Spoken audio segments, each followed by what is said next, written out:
민들레를 많이 닮았습니다. 초대교회 안에 끊임없는 어려움과 아픔이 있었습니다. 그럼에도 불구하고 초대교회와 그 교인들의 믿음의 뿌리는 정말 깊게 내려져 있었습니다. 아무리 짓밟아도 그들의 생명력을 꺾을 수가 없었습니다. 그렇게 신앙적으로 만개하였던 초대교회 가운데 강한 바람이 강타하기 시작합니다. 초대교회 가운데 첫 번째 순교자 스테반이 나온 것입니다. 이때 초대교회는 그동안에 일구었던 모든 것이 무너지게 되고 마치 초대교인들은 민들레 홀씨처럼 그 바람을 타고 흩어지게 됩니다. 초대교회 가운데 가장 큰 위기와 어려움을 만난 것이죠.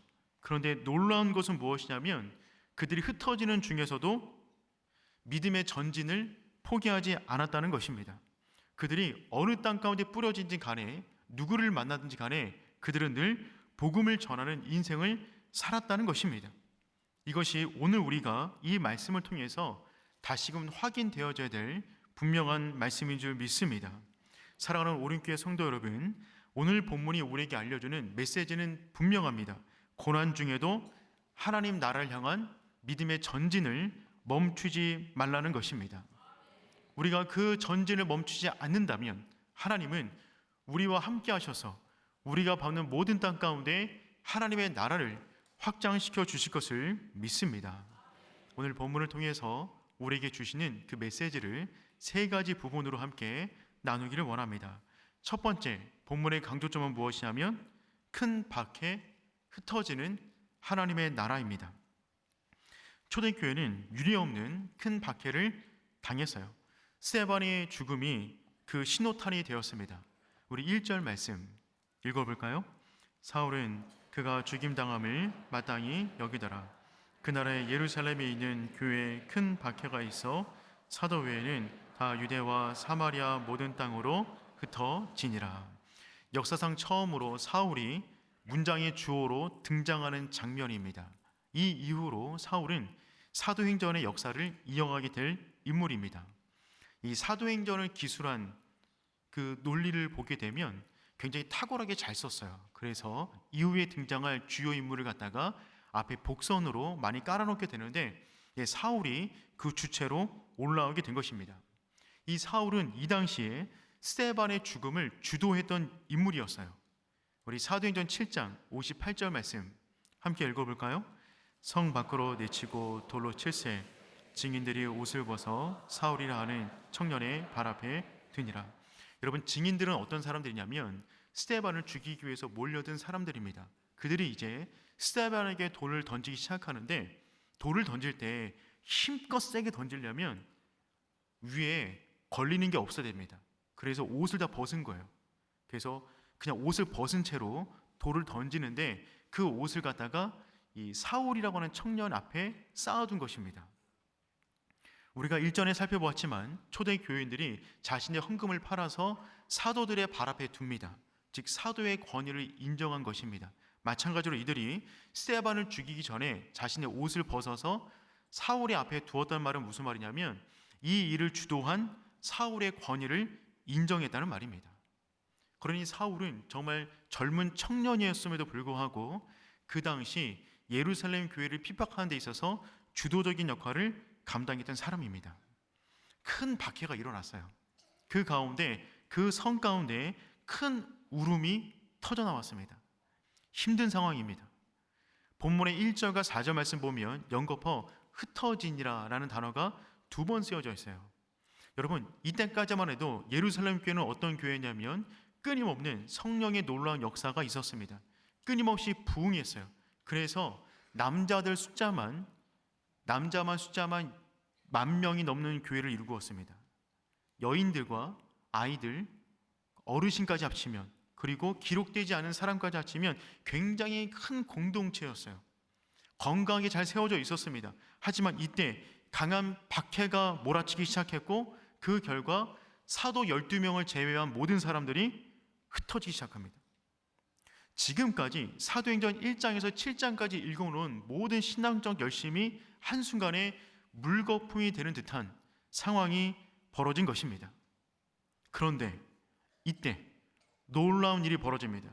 그것은 무엇이냐면 이들은 지금 도망치기 위해서 예루살렘을 벗어나고 있는데 그들은 도망치면서 복음을 전하기 시작합니다. 4절 말씀 읽어볼까요? 그 흩어진 사람들이 두루 다니며 복음의 말씀을 전하세. 아멘. 여러분, 이들은 흩어지는데 뭐 했다고요? 복음을 전했어요. 전할세라고 하는 이 단어는 캐리그마라는 단어입니다. 우리가 일전에 건강한 교회의 5가지 조건에 대해서 함께 살펴보았는데 그때 나왔던 복음을 전했던 그 단어 캐리그마, 복음을 그냥 있는 그대로 전하면서 그들은 끊임없이 자리를 옮겨 다녔다는 것입니다. 여러분, 신앙이란 결국 반응입니다. 그 사람이 신앙이 어떠하냐는 것은 그 사람에게 주어진 상황 가운데 어떤 반응을 보고 있느냐가 그 사람의 신앙을 정확히 보여주고 있는 것입니다. 인생은 해석이에요. 그런데 지금 이 초대교인들은 그동안 쌓아 올렸던 모든 것이 무너지는 그 순간에 도망자처럼 흩어지고 있지만 자신에게 주어진 믿음은 이때를 위함이라 라고 하는 믿음이 있는 것처럼 그들은 만나는 모든 사람들에게, 만나는 모든 도시마다 복음을 전하기 시작합니다.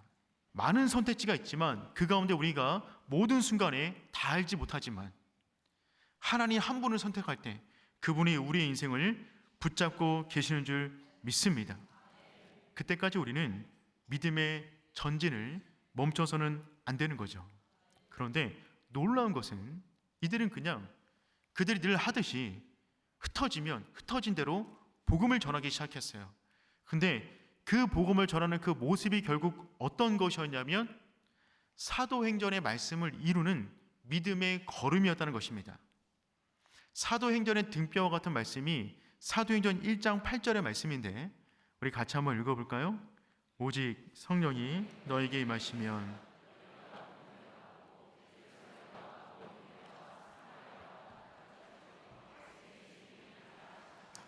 아멘. 예수님께서 승천하시면서 마지막에 주셨던 말씀이 사도행전 1장 8절의 말씀이죠. 제자들은 처음에 이 말씀의 의미를 제대로 이해하지 못했습니다. 그런데 어느 순간에 그 복음이 예루살렘과 온 유대에 퍼지게 되었어요. 그래서 예루살렘 교회가 세워지게 되었고 수많은 사람들이 예수 믿겠다고 몰려들었습니다. 하지만 복음은 거기서 멈추는 것이 아니라 사마리아와 땅끝까지 가야 되거든요. 근데 아직 유다와 사마리아 사이에 있는 문턱을 넘어가지 못하고 있었어요. 그 가운데 예루살렘 교회 가운데 강한 핍박과 어려움이 불어닥쳤습니다. 그 가운데 민들레 호씨가 바람을 타고 담장을 뛰어넘듯이 예루살렘 성도들은 그 바람을 타고 사마리아 문턱을 뛰어넘어 그곳까지 가서 복음을 전하는 놀라운 일이 시작이 되는 것입니다. 고난과 박해와 어려움이 그들의 인생을 향한 하나님의 말씀을 이루는 또 다른 통로가 되었다는 것입니다. 마치 큰 통에 물이 가득 차 있는데 그 통을 세게 내리치면 그 물방울이 사방으로 흩어지듯이 지금 예루살렘 교회 가운데 엄청난 박해가 다가오니까 그들이 사방으로 흩어지는 가운데 그 모든 곳곳에 복음을 전하는 놀라운 일이 벌어지게 되었다는 것이죠. 여러분, 이것은 예루살렘 교회를 공격한 사탄의 그 사탄이 전혀 의도한 것이 아니었어요. 그들은 그냥 이참에 교회가 없어질 줄 알았습니다. 박해가 오면, 고난이 오면, 순교자가 나오면 전부 다 사라질 줄 알았는데 지금 어떤 일이 벌어졌냐면 복음이 더 커진 거예요. 예루살렘 교회 안에 있는 성도들의 그 복음의 불길이 그 지역을 넘어서 더 뜨겁게 번지는 놀라운 일이 벌어진 것입니다. 고난은 하나님의 계획이 실현되는 무대일 뿐입니다. 하나님은 모든 것을 통해서 우리 인생 가운데 역사하시지만 우리가 계획하지 않은, 우리가 잘못하지 않은 어떠한 고난이 다가올 때는 여러분 그 순간은 하나님이 분명 우리 인생을 향한 분명한 은혜가 있는 시간인 줄 믿으시길 바랍니다. 우리는 지금 여기 왜 와 있는 거죠? 이 땅에 왜 살아가고 있는 거죠? 미션 트립 중입니다. 곧 있으면 본국에 돌아가 선교 보고를 하셔야 돼요.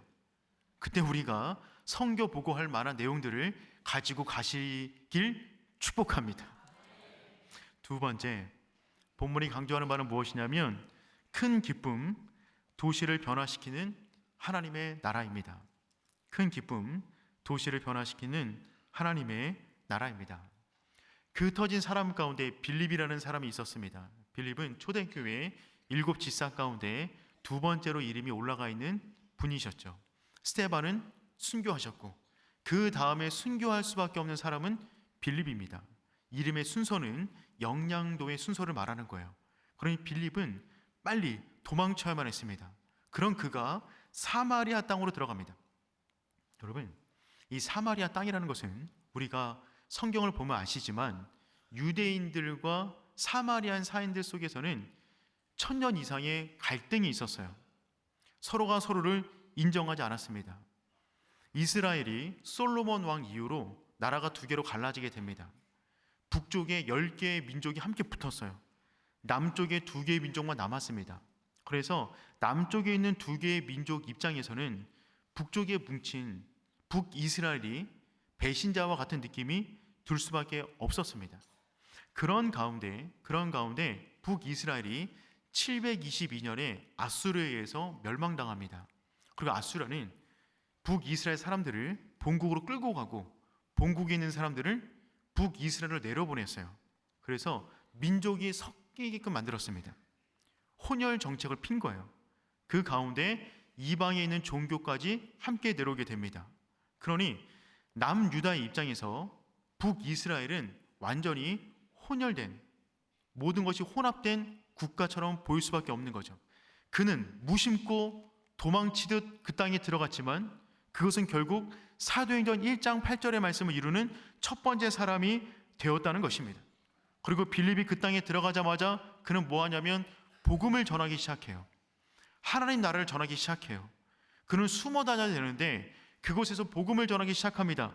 그러자 어떤 일이 벌어지냐면 더러운 귀신들이 소리를 지르고 쫓겨나는 일들이 벌어지고 안진뱅이와 많은 환자들이 고침받게 됩니다.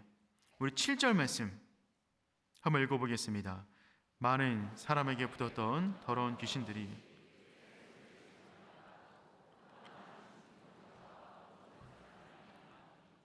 아멘. 여러분, 한 사람이 하나님의 열심을 지닌 한 사람이 하나님 나라를 열망하는 그 한 사람이 사마리아 땅까지 발을 딛자마자 어떤 일이 벌어지냐면 그 성이 뒤집어지기 시작해요. 복음으로 놀라운 역사가 일어나기 시작합니다. 그래서 결과가 무엇이냐면 8절에 보니까 이렇게 쓰여져 있어요. 그 성에 큰 기쁨이 있더라.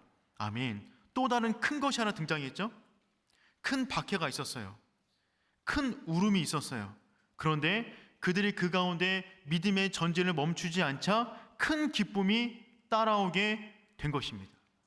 여러분, 이 큰 것들이 하나님의 나라를 열망하는 사람들의 인생 가운데 계속해서 반복적으로 일어날 수밖에 없는 일련의 과정들이에요. 우리가 때로는 큰 박해를 당할 수 있습니다. 그것 때문에 큰 울음을 쏟기도 합니다. 하지만 그 가운데서라도 우리가 믿음의 전진을 계속할 때 우리 인생 가운데 큰 기쁨이 다가오게 될 줄 믿습니다. 이 기쁨은 단순히 우리 안에만 있는 기쁨이 아니에요. 그 사람이 밟고 있는 그 땅 가운데 쏟아진 기쁨이었어요. 성 자체가 뒤집어지는 놀라운 역사가 일어난 것입니다. 그러니 빌립 안에 얼마나 큰 기쁨이 있었겠어요. 빌립은 지금 도망치고 있습니다. 도망치고 있어요. 사람들이 볼 때 그는 도망자였습니다. 그는 쫓기는 사람이었어요. 모든 것을 잃어버린 사람이었습니다. 그런데 그는 복음 안에 어떤 사람으로 쓰임받고 있냐면 약한 자 같으나 강하고 가난한 자 같으나 모든 사람을 부유하게 하며 아무것도 없는 것 같은데 모든 것을 가진 자처럼 그가 받는 모든 땅 가운데 복음으로 그 도시를 변화시키는 변혁자의 모습으로 지금 서 있는 것입니다. 쓰임받는 기쁨이죠.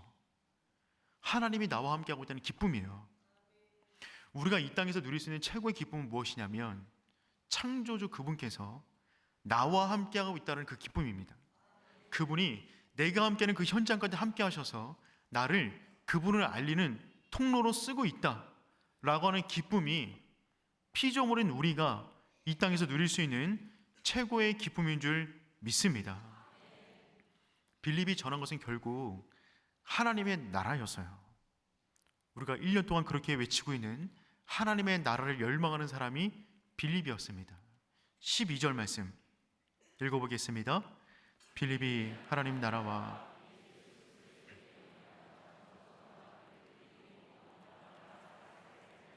아멘. 빌립이 하나님 나라와 및 예수 그리스도의 이름에 관하여 전도하였습니다. 빌립은 하나님의 나라를 향한 열정이 가득한 사람이었어요. 그가 밟는 모든 땅마다 하나님의 나라가 끊임없이 확장돼 나갔던 것입니다. 여러분, 그 한 사람이 중요합니다. 여러분이 그 한 사람 되기를 축복합니다. 세 번째, 본문이 강조하는 바는 무엇이냐면 큰 능력, 거짓을 압도하는 하나님의 나라입니다. 큰 능력, 거짓을 압도하는 하나님의 나라입니다. 여러분, 사마리아 성 안에는 자칭 큰 자라고 불리는 사람이 있었어요. 그 사람의 이름은 시몬입니다. 사마리아는 그렇지 않아도 혼합주의가 가득한 도시였는데 그 가운데 시몬은 그 중에서도 대표적인 사람이었어요. 빌립이 사마리아 성을 들어오기 전에 시몬이 사마리아 성에서 가장 큰 자였습니다. 우리 9절 말씀 함께 읽어볼게요. 그 성에 시몬이라는 사람이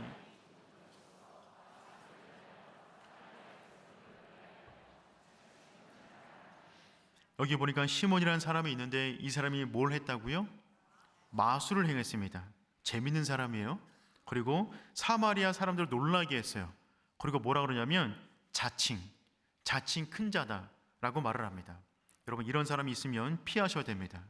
자칭 큰 자다. 근데 이 사람 마술을 행했거든요. 그런데 더 놀라운 건 뭐냐면 그 사람이 마술을 행할 때 하나님의 이름으로 행했던 거예요. 그러니까 사람들이 그 모습 보고 정말 하나님이 보내신 놀라운 사람이군요 라고 고백을 했다는 것입니다. 10절 말씀 읽어보겠습니다. 시작.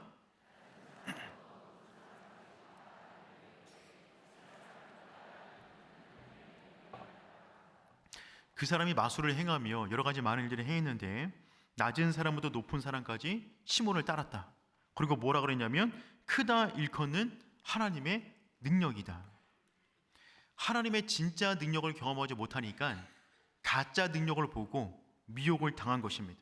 우리는 보여지는 현상을 따라가는 사람들이 아닌 진리된 말씀을 따라가야 되는 줄 믿습니다. 여러분, 진짜가 성에 들어섰어요. 빌립이 성에 들어섰어요. 그러자 가짜가 힘을 잃어버립니다. 여러분, 이 본문에서 중요한 내용은 무엇이냐면 진짜가 오면 가짜를 압도한다는 거예요. 진짜가 오면 가짜는 굴복당할 수밖에 없습니다. 힘들고 어렵지만 그 가운데 진짜 믿음이 있는 그 사람이 그 땅 가운데 들어서게 되면 그 땅에 그 사람으로 말미암은 하나님의 역사가 일어날 수밖에 없다는 것이죠. 13절 말씀 읽어볼게요. 시몬도 믿고 세례를 받은 후에 전심으로 빌립을 따라다니며 표적과 큰 능력을 보고 놀라니라. 아멘. 사람을 크게 놀래키던 시몬이 보기에도 빌립이 하는 그것은 정말 놀랄만한 일이었어요. 그 사람이 놀랄만한 일이니까 얼마나 놀랄만한 일이었겠어요. 빌립은 정말 엄청난 일들을 기도하는 가운데 복음을 전하는 가운데 그 땅 가운데 표적으로 일으킵니다. 결국 시몬이 그를 추종해요. 그리고 그에게 세례까지 받았어요. 이게 중요해요, 여러분. 뭐까지 받았다고요? 세례까지 받았어요. 믿음이 없음에도 불구하고, 믿음이 없음에도 세례받을 수 있다는 것입니다. 사마리아 성의 놀라운 회심에 대한 이야기가 본국에, 본교회에 전달되었어요. 그래서 예루살렘에 있었던 베드로와 요한이 정말 그런 일이 있어? 시몬까지 돌아섰다고? 한번 가보자. 판단하기 위해서 두 사도가 그 성을 방문하게 됩니다. 근데 보니까 정말 대부흥운동이 일어났던 거예요. 그래서 베드로와 요한이 세례받은 사람들에게 안수기도를 해주기 시작합니다. 안수기도 해줬더니 놀라운 일들이 벌어지기 시작했죠. 그러니까 시몬이 뒤집어졌어요. 아니, 빌립을 보고도 깜짝 놀랐는데 그보다 더 높은 것 같은 베드로와 요한이 안수하니까 놀라운 성령의 역사가 나타나니까 완전히 뒤집어진 거죠. 그래서 뭐 하기 시작하냐면 안수기도 받는 것이 아니라 갑자기 돈을 싸들고 와서 나에게도 그 능력을 달라는 것입니다. 자기들 기도하면 뭔가 현상이 나타나는 그 능력을 내가 돈 줄 테니까 나한테 달라는 거예요. 그가 전에 마술을 배웠듯이 지금 또 그와 같은 요구를 하고 있는 겁니다. 18절, 19절 말씀 읽어볼까요? 시작.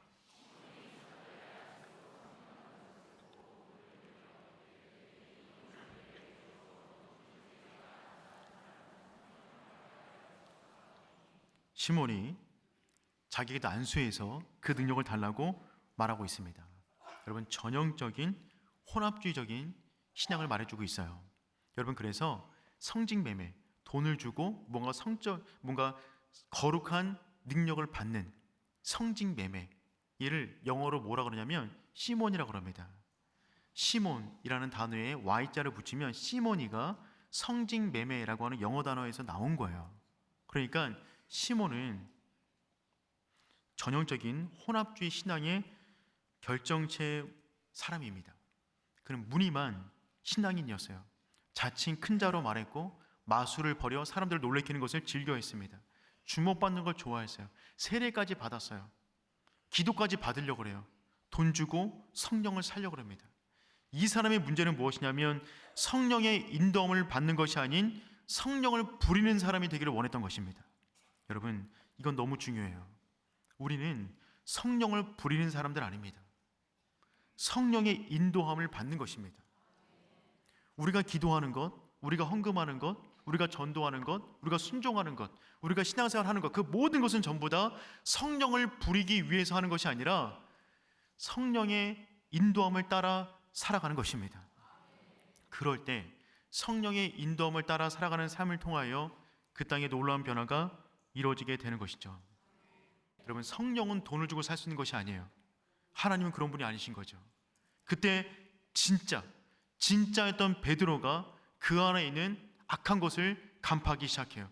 그리고 그에게 선포합니다. 20절 말씀 읽어보겠습니다.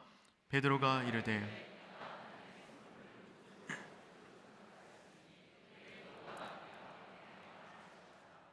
내 은과 함께 망할지어다.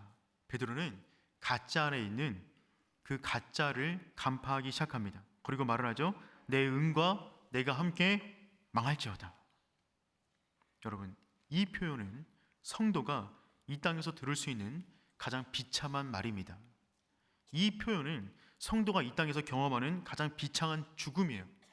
성도가 그가 의지했던 돈과 함께 망하는 것입니다. 성도는 당연히 하나님을 의지해야 되는데 그가 하나님이 아닌 돈을 의지했던 거예요. 그것과 함께 망하는 것입니다. 우리는 사랑해야 될 대상과 사용해야 될 대상을 구분해야 됩니다. 하나님을 온전히 사랑하되 돈은 하나님의 나라를 위해서 사용하는 것입니다. 이 둘을 뒤바꾸면 안 돼요. 우리가 돈을 너무 사랑해서 하나님을 자꾸 사용하려고 합니다. 그건 안 된다는 거죠. 지금 베드로는 그 부분을 말하고 있는 것입니다. 하나님은 돈으로 좌지우지할 수 있는 분이 아니라는 것이죠. 이 땅 가운데 가장 비참한 성도는 어떤 성도냐면 돈에 따라서 마음이 좌지우지 되는 거예요. 돈에 따라서 신앙이 좌지우지 되는 거예요. 돈을 의지하는 겁니다. 그러면 돈과 함께 망할 수밖에 없어요. 왜냐하면 돈은 본래 우리를 지켜줄 수 있는 것이 아니거든요. 본래 지켜줄 수 있는 것이 아닌데 그것을 의지하면 그것이 어떻게 우리를 지켜줄 수 있단 말입니까? 반면 가장 영광스러운 성도는 누굽니까? 돈에 의해서 휘둘리지 않는 성도들입니다. 그 성도를 휘두를 수 있는 것은 이 땅 가운데 없어요. 베드로는 성전에 올라가면서 안진뱅이에게 이처럼 말을 했죠. 은과 금은 내게 없거니와 내게 있는 것으로 내게 주노니 나사렛 예수 그리스도의 이름으로 일어나 걸으라. 은과 금은 내게 없는데 그 능력을 너에게 주겠다. 아나니아와 삽비라가 교회를 돈으로 흔들려고 했을 때도 동일하게 반응합니다. 이것은 사람에게 거짓말한 것이 아니요 하나님께로다. 지금 이 순간에 시몬이 다시 한번 돈을 가지고 교회 안을 휘두르려고 할 때 분명하게 말을 합니다. 내 은과 내가 함께 망할지어다. 저는 이때 이 베드로의 당당함, 이 권세, 이게 너무 부러운 거예요. 이들은 도망치는 중에 있습니다. 교회가 다 초토화되었어요. 집이 다 무너져 버렸어요. 걸리면 언제 죽을지 몰라요. 근데 이들은 복음의 권세가 있었어요. 복음의 능력이 있었어요. 절대 움츠러들지 않았어요. 그들이 말해야 될 모든 복음을 전했고 그들이 전달해야 될 모든 복음의 권세를 사용하여 선포하고 있습니다. 그 당당함이 저 여러분 가운데 가득하기를 축복합니다. 하나님 나라는 가짜를 무력하게 만들어요. 진짜가 가짜를 압도하는 것입니다. 그러니 성도 여러분, 고난 중에도 하나님 나라를 향한 그 믿음의 전진을 멈추지 마시길 바랍니다.